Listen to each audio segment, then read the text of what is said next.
From my first introduction to Neihart's works, River and I has been near the top of my list. What I found was perhaps an unintended combination of literary genre.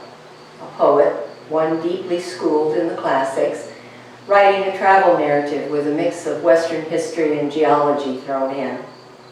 Neihart's use of classical allusions in A Cycle of the West and in some of his lyric poetry often sends the reader scrambling for a dictionary or an encyclopedia.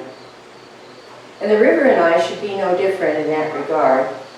However, the allusions often define themselves in the context of the narrative. The descriptors he uses and the scenery may remind one of the writings of one of Neihart's contemporaries, Zane Grey, another man who idolized the Western frontier. But Grey was not also a poet, and so Neihart's descriptions touch us deeper than recognizing a sunset or a purple sage. All his emotions are at the surface. His fears when he and his friends' lives are endangered, his anger and frustration at losing equipment and supplies, and his humor as he cajoles the atom's fickle engine. So from the opening of this travel narrative, The River and I, we're fully aware Neihart had a great love affair with the Missouri River. In this edited excerpt from the first chapter, we too may experience the depth of his passion for this favorite of giants, calling him a fair foe, a friend, and a brother. From chapter 1. The Missouri is unique among rivers. I think God wished to teach the beauty of a virile soul fighting its way toward peace, and his precept was the Missouri. To me, the Amazon is a basking alligator. The Tiber is a dream of dead glory.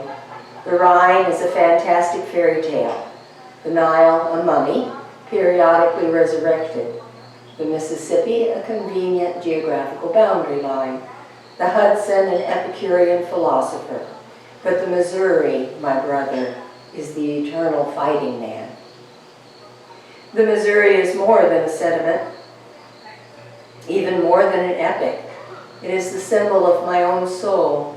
Here is the concrete representation of the earnest desire, the momentarily frustrate purpose, the beating at the bars, the breathless fighting of the half-whipped but never to be conquered spirit, the sobbing of the wind-broken runner, the anger, the madness, the laughter.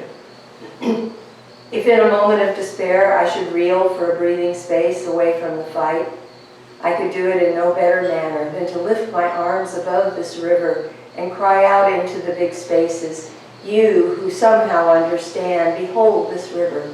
It expresses what is voiceless in me. It prays for me." Not only in its physical aspect does the Missouri appeal to the imagination. From Three Forks to its mouth, a distance of 3,000 miles, this zigzag watercourse is haunted with great memories. Perhaps never before in the history of the world has a river been the thoroughfare of a movement so tremendously epic in its human appeal, so vastly significant in its relation to the development of man. And in the building of the continent, nature fashioned well the scenery for the great human story that was to be enacted here in the fullness of years. She built her stage on a large scale, taking no account of miles, for the coming actors were to be big men, mighty travelers, intrepid fighters, laughers at time and space. Plains limited only by the rim of sky, mountains severe, huge, tragic as fate, deserts for the trying of strong spirits, grotesque volcanic lands, dead, utterly ultra-human, where athletic souls might struggle with despair, impetuous streams with their rapids terrible as Scylla, where men might go down fighting. Thus nature built the stage and set the scenes. And that the arrangements might be complete, she left a vast tract unfinished, where still the building of the world goes on, a place of awe in which to feel the mighty doer of things at work. Indeed, a setting vast and weird enough for the coming epic, and as the essence of all story is struggle, Tribes of wild fighting men grew up in the land to oppose the coming masters, and over the limitless wastes swept the blizzards. Read the rest of the book.